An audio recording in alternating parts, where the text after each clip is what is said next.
নমস্কার দর্শক বন্ধুরা, আমি প্রতিমা। কুকিং উইথ প্রতিমা চ্যানেলে তোমাদের সবাইকে আবারও একবার আন্তরিকভাবে সুস্বাগতম। আশা করি বন্ধুরা তোমরা সবাই খুব ভালো আছো, সুস্থ আছো। আমিও তোমাদের মতো ভালো বন্ধু পেয়ে বেশ ভালো আছি। এখন শীতের সময় এইরকম মজাদার রেসিপি বাড়িতে একবার বানালে বাচ্চা থেকে বড় সবাই ভীষণ খেয়ে খুশি হবে। আর দেখবে কখনোই বাইরে থেকে কিনে খেতেই ইচ্ছে করবে না। রেসিপিটা বানানো যেমন সহজ, খেতে কিন্তু ভারী মজা লাগে। চলো তাহলে এবার রেসিপিটা শুরু করি। আজকে রেসিপিটা বানানোর জন্যে আমি এখানে নিয়ে নিচ্ছি ছোটো বাটি ভর্তি করে 1 বাটি ময়দা। আর এর সাথে এই বাটি মেপেই নিয়ে নেব হাফ বাটি আটা।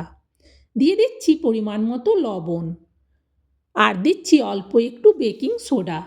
এবার লবণ, বেকিং সোডা, আটা, ময়দা একসঙ্গে ভালো করে মিশিয়ে নিলাম। এরপর এতে দিয়ে দিচ্ছি চা চামচের মাপে 3 চামচ তেল।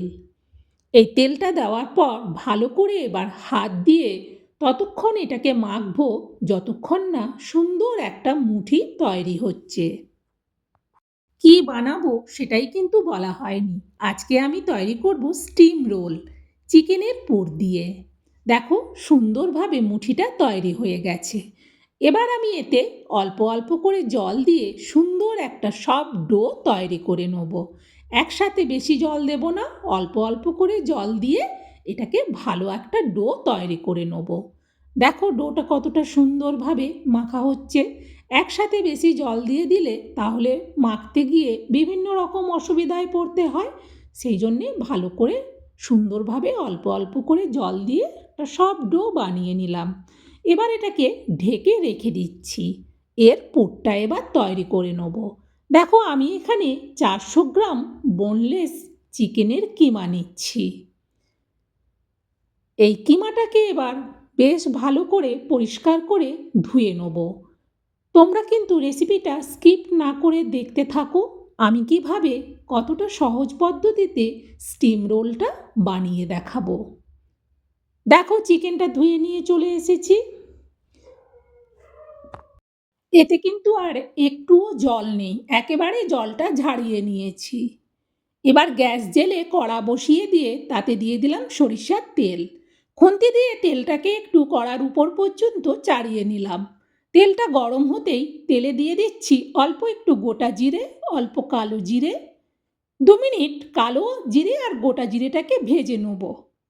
এরপর আমি এতে দিয়ে দিচ্ছি একটা বড় সাইজের পেঁয়াজকে ছোট ছোট করে কেটে দিয়ে দিলাম। পেঁয়াজটা একটু বড় সাইজের ছিল, যদি ছোট হয় তাহলে দুটো নিও। যেহেতু 400 গ্রাম চিকেন আছে সেই জন্যে পেঁয়াজটা হয় বড়, না হলে ছোট হলে দুটো। পেঁয়াজটাকে হালকা করে ভেজে নিলাম। এবার এতে দিয়ে দিচ্ছি গ্রেট করা আদা, চা চামচের মাপে 1 চামচের মতো। এবার পেঁয়াজ আর আদাটাকে ভালো করে ভেজে নেব। এবার এতে দিয়ে দিচ্ছি অল্প কারি পাতা। কারি পাতাটা দিলে বেশ সুন্দর একটা সেন্ট হয়। ভালো করে 2 মিনিট আবার সব কিছুকে ভেজে নেওয়ার পর দিয়ে দিচ্ছি এতে পরিমাণ মতো লবণ আর দিচ্ছি পরিমাণ মতো চিনি। খুন্তি দিয়ে আবারও মশলাটাকে নাড়াতে থাকবো। প্রায় 2 মিনিটের মতো ভেজে নেওয়ার পর দিয়ে দিচ্ছি এতে চিকেনগুলো দেওয়ার পর আবারও ভালো করে খুন্তি দিয়ে উল্টে পাল্টে চিকেনটাকে নাড়াতে থাকবো মশলার সাথে। গ্যাসের ফ্লেমটাকে মিডিয়ামেই রেখেছি। ভালো করে মশলার মধ্যে চিকেনটাকে মিশিয়ে নিলাম। যেহেতু লবণ দেওয়া ছিল তাই বেশ সহজে মিশে গেল। এরপর এতে দিয়ে দিচ্ছি পরিমাণ মতো হলুদ আর দিচ্ছি পরিমাণ মতো লঙ্কার গুঁড়ো। হলুদ আর লঙ্কার গুঁড়োটা দেওয়ার পর আবারও চিকেনটাকে ভালো করে নাড়াতে থাকবো। এতে করে চিকেনটাও ভালো করে ভাজা হবে আর মশলাটাও বেশ ভালো করে মিশে গেছে সবের সাথে। দিয়ে দিচ্ছি চা চামচের মাপে 1 চামচ সয়া সস। আবারও একটু চিকেনটাকে নেড়ে দিলাম। দিয়ে দিচ্ছি 1 চামচ টমেটো সস। সয়া সস আর টমেটো সসটা দেওয়ার পর একটু জল জল ভাব এসেছে। গ্যাসের ফ্লেমটাকে একটু বাড়িয়ে তাড়াতাড়ি এটাকে কষিয়ে নিলাম। নামিয়ে নেব, হয়ে গেছে। নামানোর আগে দিয়ে দিচ্ছি অল্প ধনেপাতা। ধনেপাতাটাকে এবার খুন্তি দিয়ে ভালো করে চিকেনের পুরের মধ্যে মিশিয়ে নেব। এই ধনেপাতাটা বেশ নামানোর আগে দিলে একটু কাঁচা কাঁচা ভাব থাকে, সুন্দর একটা সেন্ট হয়। চিকেনের পুরটা এবার নাবিয়ে নেব। নাবিয়ে এইরকম বড় বাটিটার মধ্যে ঢেলে নিচ্ছি। এবার চিকেনটা পুরটা রেডি। ওইদিকে ডোটা যে মেখে রেখেছিলাম, এবার ডোটা থেকে ছোট ছোট করে লিচি কেটে নেব।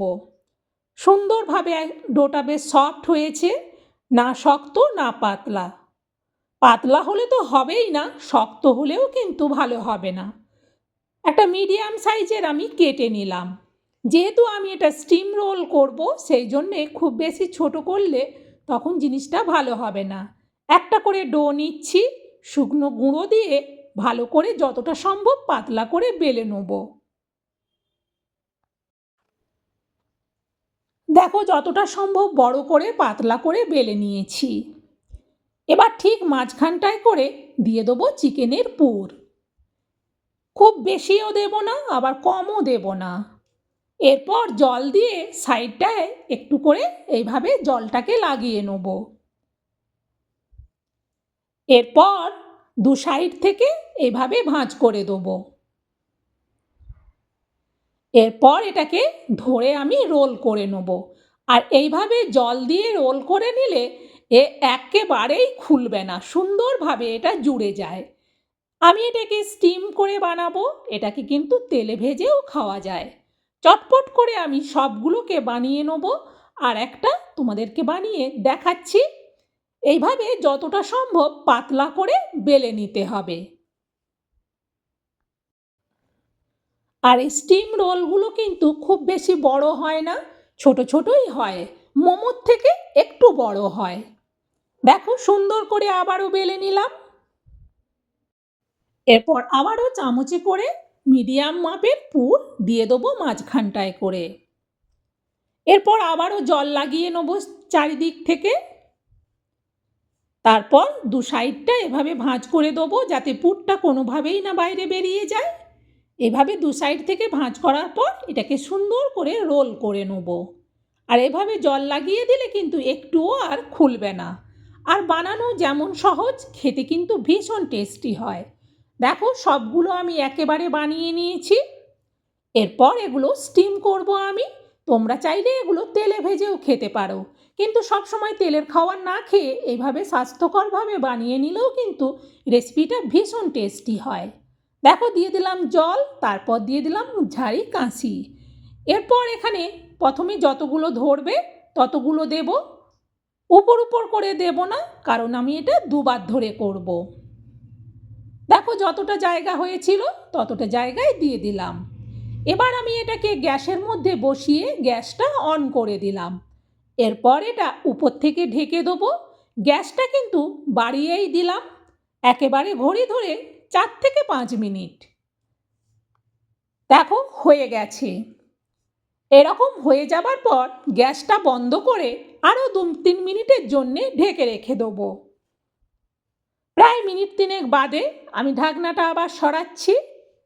দেখো সুন্দরভাবে কিন্তু স্টিম হয়ে গেছে। এবার এগুলো আমি তুলে নেব, আর বাকিগুলোও কিন্তু একই রকমভাবে স্টিম করে নেব। দেখো কতটা সুন্দরভাবে হয়েছে স্টিম রোলগুলো। কিছুটা দেখতে মোমোর মতো, খেতেও কিন্তু কিছুটা মোমোর মতোই হয়। এইভাবে স্টিম চিকেন রোল বাড়িতেই বন্ধুরা বানিয়ে নিও। ভীষণ টেস্টি, ভীষণ হেলদি, বাচ্চা থেকে বড় সবাই খেয়ে ভীষণ খুশি হবে। আর এর সাথে খাওয়ার জন্যে একটু টমেটো সস হলেই যথেষ্ট, আর কিচ্ছু লাগবে না। বন্ধুরা এইভাবে খুবই স্বাস্থ্যকর, খুবই টেস্টি চিকেন স্টিম রোল তোমাদের সাথে আমি শেয়ার করলাম। আমার এই চিকেন স্টিম রোল বানানোটা তোমাদের কেমন লাগলো সেটা অবশ্যই কমেন্টে জানিও। ভালো লাগলে একটা লাইক দিতে ভুলো না কিন্তু। আর রেসিপিটা শেয়ার করে দিও, যাতে এইভাবে চিকেন স্টিম রোল সবাই বাড়িতে বানিয়ে খেতে পারে। শীতকাল মানেই ভীষণ একটু মুখরোচক খেতে ইচ্ছে করে। অবশ্যই বাড়িতে একদিন বানিয়ে নিও, বাচ্চা থেকে বড় সবাই খেয়ে ভীষণ খুশি হবে। আর দেখবে বাইরে থেকে মোমো খেতেই চাইবে না। আজকের মতো রেসিপি শেষ, আবার পরের রেসিপিতে দেখা হবে।